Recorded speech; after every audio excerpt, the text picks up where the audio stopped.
Cuán firme cimiento se ha dado a la fe.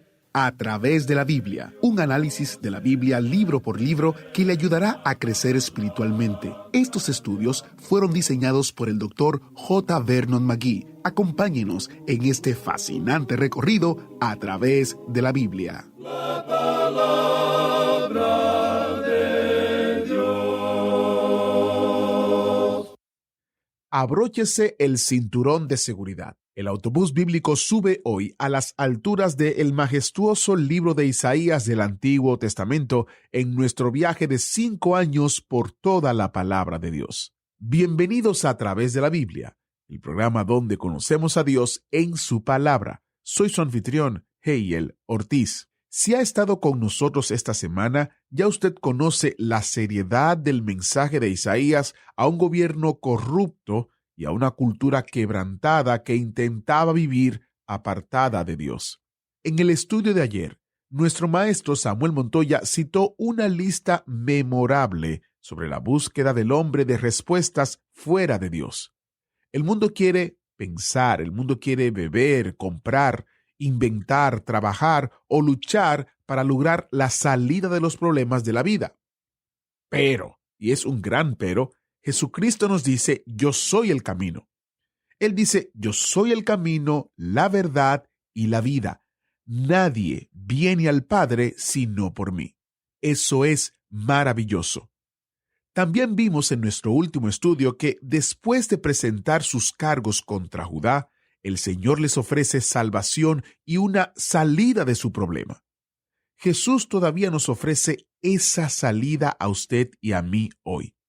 Si usted está cansado de intentar y fracasar en encontrar una salida de sus problemas, le invito a que acuda a Jesús. Sígale.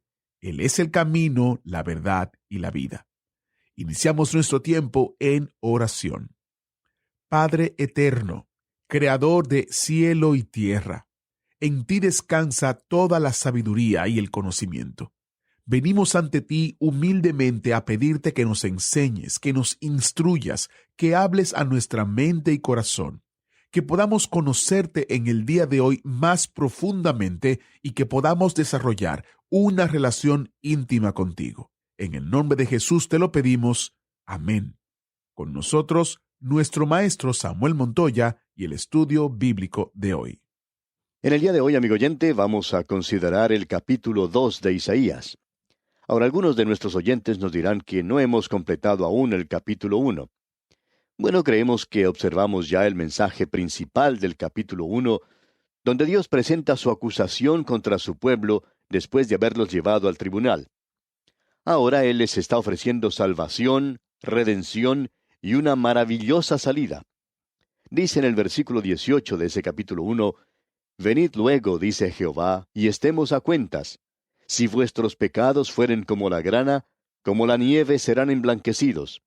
Si fueren rojos como el carmesí, vendrán a ser como blanca lana».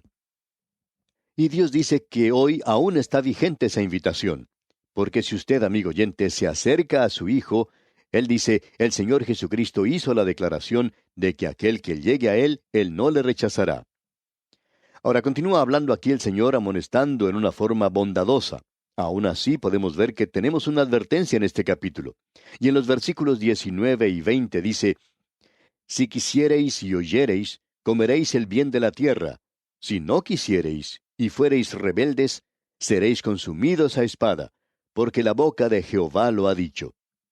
Estos dos aspectos se encuentran en Isaías. Tenemos el gobierno de Dios, y tenemos también que se enfatiza la gracia de Dios.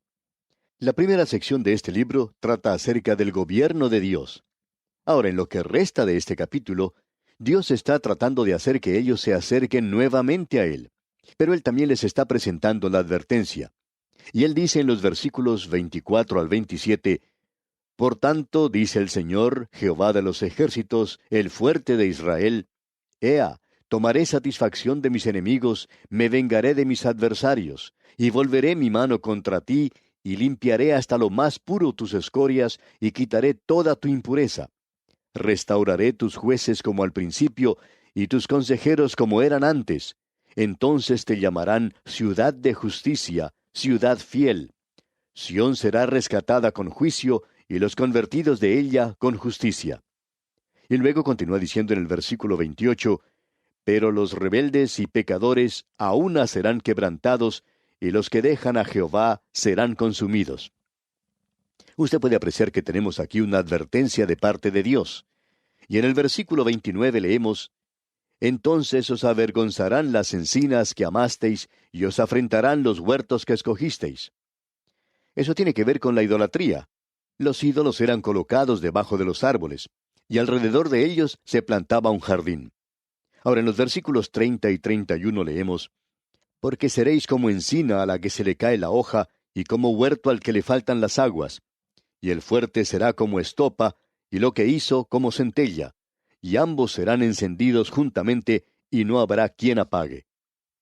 Parecería que hoy Dios no ha sido presentado como corresponde, en el sentido de que Él se enoja demasiado fácilmente y que Él comienza a juzgar y a castigar a su pueblo. Ese nunca es el cuadro verdadero. El verdadero cuadro es que el pecado en su vida, amigo oyente, es como una mecha, y cuando uno continúa en el pecado, entonces el juicio se presenta a sí mismo. Es el pecado el que trae en sí mismo ese juicio. El Señor Jesucristo dijo en sus días que la chispa y el fuego vendrían y destruirían. Y esas son cosas que se siguen una a la otra en forma natural. Si usted va a poner la chispa del pecado, entonces se presentará el fuego. No seamos engañados. Dios no puede ser burlado. Todo lo que el hombre sembrare, dice la Escritura, eso también segará. Y llegamos ahora al capítulo 2 de este libro de Isaías, y tenemos una profecía en cuanto a los últimos días, y en cuanto al reino y al período de la gran tribulación. Comenzamos con esto en el capítulo 2 y continuamos hasta el capítulo 5. Y todo esto constituye en realidad una sola profecía. Eso quiere decir que tenemos aquí en esta sección en los capítulos 2, 3, 4 y 5, 4 capítulos y una gran profecía. Esto es en relación con la nación de Israel en los últimos días. Quisiéramos que usted notara algo aquí que es de suma importancia. Dice que esto concierne a Judá y a Jerusalén. Creemos que se nos presenta con toda claridad, al seguir adelante en nuestra lectura, que Él está hablando de todas las 12 tribus de Israel. Dios pensaba de ellas como si fueran una, y tiene la intención de que las 12 tribus sean unidas nuevamente. Así es que lo que tenemos ante nosotros es una profecía en cuanto a Judá y Jerusalén. Y aquí no estamos hablando acerca de la iglesia. No hay ninguna forma de hacer que esto pueda corresponder o pueda aplicarse a la iglesia. Para comenzar, tendríamos que decir que Pablo dice que la iglesia era un gran misterio, y que eso está siendo revelado por medio de Dios, quien está presentando un mensaje al mundo a través de la iglesia. Pero la iglesia debe ser quitada de este mundo, y esto parecería ser más allá de la época de la iglesia, y mira hacia el día cuando Dios comenzará a actuar en una forma nueva. Y eso corresponde al período de la gran tribulación. Y esa será la época cuando Él establecerá su reino al fin del período de la gran tribulación. Pablo aclara eso en su epístola a los Romanos capítulo 16, versículo 25, donde dice, «Y al que puede confirmaros según mi evangelio y la predicación de Jesucristo, según la revelación del misterio que se ha mantenido oculto desde tiempos eternos». Ahora, si Isaías hubiera sabido acerca de esto, entonces no hubiera sido una nueva revelación para los apóstoles en la época de la iglesia primitiva. Tampoco hubiera sido algo nuevo para la iglesia de hoy, sino que sería algo que ya se había mencionado en el Antiguo Testamento. Pero confiamos que hemos de utilizar el suficiente sentido común en los profetas como para comprender que cuando Él nos está hablando de Judá, Israel y Jerusalén, que Él está hablando acerca de esos lugares literalmente, y que si Él va a utilizar un lenguaje figurado, lo que hará más adelante, la Escritura nos aclarará bien que es un lenguaje figurado. Creemos que es necesario comprender esto con toda claridad. Creemos que podemos agregar algo a esto que se menciona en la primera parte del versículo 2, donde dice, «Acontecerá en lo postrero de los tiempos, que será confirmado el monte de la casa de Jehová como cabeza de los montes». No diga, amigo oyente, que estos son los últimos días de la iglesia. Los últimos días de la iglesia pertenecen a la época de la apostasía espiritual. Pablo nos presenta eso con toda claridad cuando él está escribiendo sus epístolas pastorales a un joven predicador allá en su primera y segunda epístola a Timoteo. En la primera epístola a Timoteo, capítulo 4, versículo 1, leemos: Pero el Espíritu dice claramente que en los postreros tiempos algunos apostatarán de la fe. Ahora, los postreros días de la Iglesia, y lo que estamos leyendo aquí en Isaías, de los postreros días de Israel, no son lo mismo, no son cosas contemporáneas, no son cosas sinónimas. Estas, por cierto, que se extienden una sobre la otra, pero no se refieren al mismo período de tiempo. Es importante que notemos eso. Ahora, los postreros días comienzan con el período de la gran tribulación. El Señor Jesucristo nos ha aclarado eso cuando los discípulos le preguntaron cuándo ocurrirían esas cosas, hablando acerca de la destrucción de Jerusalén. Él extendió su mano y señaló los últimos días y lo llamó el período de la gran tribulación. Ahora, el período de la gran tribulación finaliza con la llegada de Cristo y con el establecimiento de su reino. Ahora, en el versículo 2 leemos: Acontecerá en lo postrero de los tiempos. Ahora, en los capítulos 2 al 5 de Isaías, encontramos un lapso de tiempo que trata con el período de la gran tribulación y el reino que será establecido sobre esta tierra. Leamos ahora todo este versículo 2. Acontecerá en lo postrero de los tiempos, que será confirmado el monte de la casa de Jehová como cabeza de los montes, y será exaltado sobre los collados, y correrán a él todas las naciones. Eso es importante de ver de nuestra parte. Debemos enfatizar aquí que estamos hablando de un día que vendrá en el futuro y que le corresponde a esta nación después de haber sido quitada la iglesia del mundo. Cuando la Escritura dice montaña, se refiere a un reino o a una autoridad o gobierno. El profeta Daniel nos aclara eso en su profecía en el capítulo 2, versículo 35, lo cual no vamos a leer ahora. Pero también se nos aclara esto allá en Apocalipsis capítulo 7, versículo 9, y también en Apocalipsis capítulo 13, versículo 1, de que ahora nosotros estamos hablando de un reino, una autoridad. Dice aquí: acontecerá en lo postrero de los tiempos, que será confirmado el monte de la casa de Jehová como cabeza de los montes. Es decir, sobre todos los reinos de este mundo. Eso es lo que se nos dice, que los reinos de este mundo vendrán o correrán al reino del Señor Jesucristo. Y Él será el Rey de Reyes y el Señor de Señores. Estamos mirando, observando hacia esa época. Una de las razones por la cual la nación de Israel se encuentra en una situación tan candente hoy es que quizás sea la más sensitiva de todo el mundo, porque ese es el lugar preciso que Dios ha elegido para colocar su centro político y su centro religioso durante su reino en este mundo. Eso lo podemos apreciar claramente aquí. Y muchas naciones, todas las naciones, correrán a él. Ahora se nos dice en el versículo 3 lo siguiente: Y vendrán muchos pueblos y dirán: Venid y subamos al monte de Jehová, a la casa del Dios de Jacob, y nos enseñará sus caminos, y caminaremos por sus sendas. Porque de Sión saldrá la ley, y de Jerusalén la palabra de Jehová. El gobierno y la religión estarán ubicados en Jerusalén, y se nos dice que el Señor Jesucristo se sentará en el trono de David. Eso lo hemos podido apreciar muy claramente en el Nuevo Testamento, que el Señor Jesucristo se sentará en el trono de David. Y ahora en el versículo 4 se nos dice lo siguiente: Y juzgará entre las naciones, y reprenderá a muchos pueblos, y volverán sus espadas en rejas de arado, y sus lanzas en hoces. No alzará espada nación contra nación, ni se adiestrarán más para la guerra. Este período es un período de juicio, es otro juicio para la humanidad. Y habrá muchos que serán juzgados durante ese período. Y por supuesto habrá multitudes de personas que serán salvadas en ese tiempo. Este versículo 4 nos deja muy en claro que solamente durante el reino ellos serán capaces de convertir sus espadas en rejas de arado. En realidad, Joel nos aclara que durante el tiempo de la gran tribulación eso será lo contrario. Ellos cambiarán los arados en la espada. Y de paso digamos que nosotros estamos viviendo en eso hoy. Esa idea que existe hoy de que las naciones y las personas depongan sus armas es, a nuestro juicio, contrario a la palabra de Dios. El Señor Jesucristo dice: el hombre fuertemente armado guarda su casa. Si usted quiere tener paz, usted tiene que tener leyes y orden.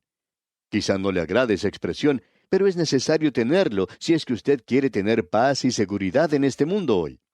Y mientras usted y yo estemos viviendo en este mundo malo, entonces conviene que el hombre fuertemente armado cuide su casa. Esta es una profecía que será cumplida cuando el Señor Jesucristo esté reinando en la tierra. Y cuando Él esté reinando en Jerusalén, usted podrá quitar las cerraduras de sus puertas, podrá caminar de noche sin ningún peligro, no tendrá temor de ser llamado a servir en el ejército, ya que no habrá más guerras, y entonces podrá convertir su espada en rejas de arado. Y en aquel día no habrá necesidad de tratar de quitar todas las armas en existencia, porque el Señor Jesucristo va a hacer eso. Ya no habrá ninguna necesidad de ellas. Ese es el reino que Él establecerá sobre esta tierra. Él es el príncipe de paz. Podríamos decir que es fútil el día de hoy, casi no tiene sentido, y es insensato que algún hombre, no importa a qué parte del mundo pertenezca o que venga de esta o aquella nación, cuando esta persona promete que habrá paz en la tierra, o que los hombres pueden lograr la paz. Alguien ha dicho que las Naciones Unidas fueron creadas para poder lograr la paz sobre la tierra. Sin embargo, ese es el lugar donde se lleva a cabo grandes batallas verbales, y se ha probado que ese no es el lugar donde se puede obtener la paz en la tierra. Solo ha incrementado las dictaduras sobre la tierra, y hoy no tenemos paz. No queremos entrar en temas políticos, pero estamos tratando de decir que si usted es un hijo de Dios, y puede pensar bien, y comienza a pensar de la misma forma en que piensa Dios, usted se dará cuenta que está viviendo en un gran mundo lleno de maldad. Y si usted cree que hoy usted va a vivir en un mundo donde existirá esa fraternidad entre los hombres y cosas por el estilo, usted está completamente equivocado, amigo oyente, porque el hombre no es capaz de obtener paz en esta tierra. El hombre nunca puede lograr la paz para este mundo. Sigamos adelante en el capítulo 2 de Isaías. En el versículo 4 leemos: «Y juzgará entre las naciones, y reprenderá a muchos pueblos, y volverán sus espadas en rejas de arado, y sus lanzas en hoces. No alzará espada nación contra nación, ni se adiestrarán más para la guerra». Y eso no llegará a suceder mientras esté el pecado en el corazón del hombre, y mientras exista hombres con ambiciones desenfrenadas que quieren gobernar a las demás personas. Eso es algo verdaderamente terrible hoy, el que un hombre quiera gobernar a los muchos, tratando siempre de ser él quien ocupa una posición superior. Amigo oyente, permítanos decir que estas son las cosas que provocan la guerra. Eso es lo que nos dice Santiago. Ahora Isaías nos dice aquí en el versículo 5 lo siguiente: «Venid, oh casa de Jacob, y caminaremos a la luz de Jehová». Ahora, en vista del futuro que se aproxima, nosotros deberíamos hoy andar en la luz de Jehová. Ese es el único camino de paz, y cuando usted deja a Dios a un lado, usted nunca llegará a tener paz sobre la tierra. Veamos ahora lo que dicen los versículos 6 al 10 de este capítulo 2 de Isaías. «Ciertamente tú has dejado tu pueblo, la casa de Jacob, porque están llenos de costumbres traídas del oriente y de agoreros como los filisteos, y pactan con hijos de extranjeros. Su tierra está llena de plata y oro, sus tesoros no tienen fin. También está su tierra llena de caballos, y sus carros son innumerables. Además, su tierra está llena de ídolos, y se han arrodillado ante la obra de sus manos, y ante lo que fabricaron sus dedos. Y se ha inclinado el hombre, y el varón se ha humillado. Por tanto, no los perdones. Métete en la peña, escóndete en el polvo de la presencia temible de Jehová y del resplandor de su majestad». Luego en los versículos 11 y 12 continúa diciendo: «La altivez de los ojos del hombre será abatida, y la soberbia de los hombres será humillada, y Jehová solo será exaltado en aquel día. Porque día de Jehová de los ejércitos vendrá sobre todo soberbio y altivo, sobre todo enaltecido, y será abatido». Dios tiene la intención de quebrantar a los hombres orgullosos, al hombre orgulloso que hoy piensa que él puede gobernarse a sí mismo, que puede gobernar al mundo y dejar a Dios a un lado. Y en el versículo 13 continúa diciendo: «Sobre todos los cedros del Líbano, altos y erguidos, y sobre todas las encinas de Basán». Creemos que él está hablando aquí acerca del orgullo del hombre. Luego en el versículo 14 dice: «Sobre todos los montes altos, y sobre todos los collados elevados». Esto es en realidad sobre la sociedad y el gobierno. Y prosigue luego en el versículo 15 diciendo, sobre toda torre alta y sobre todo muro fuerte. Los militares serán juzgados también. Y avanzando un poco más, el versículo 16 dice, sobre todas las naves de Tarsis y sobre todas las pinturas preciadas. El comercio y las artes serán juzgados de igual manera. En el versículo 17 vemos otro aspecto del juicio. La altivez del hombre será abatida, y la soberbia de los hombres será humillada, y sólo Jehová será exaltado en aquel día. La soberbia, el orgullo del hombre, la pompa y la ceremonia, todo eso será abatido. Y según el versículo 18, Dios hará algo más, y quitará totalmente los ídolos. Él va a quitar toda la religión falsa. Luego, en la primera parte del versículo 19, vemos algo que sucederá. Y se meterán en las cavernas de las peñas y en las aberturas de la tierra por la presencia temible de Jehová. Juan, en el libro de Apocalipsis, nos dice lo que el hombre hará cuando el Señor venga en aquel día. Usted y yo estamos viviendo en un mundo que está siendo gobernado y que se está hundiendo. Todo lo que uno puede observar en la televisión hoy no es otra cosa sino aquello que tiene que ver con la economía política y el gobierno y el comercio, los negocios, el arte, el orgullo del hombre y la religión del hombre. Todo eso es lo que es presentado hoy, y el Señor Jesucristo es el que debería ser exaltado en la tierra hoy. Y Él no es admitido en ningún lugar en los gobiernos hoy, ni tampoco en la sociedad ni en los negocios, o en el arte o en las ceremonias de este mundo. Y aún en la religión del mundo, Él queda de lado.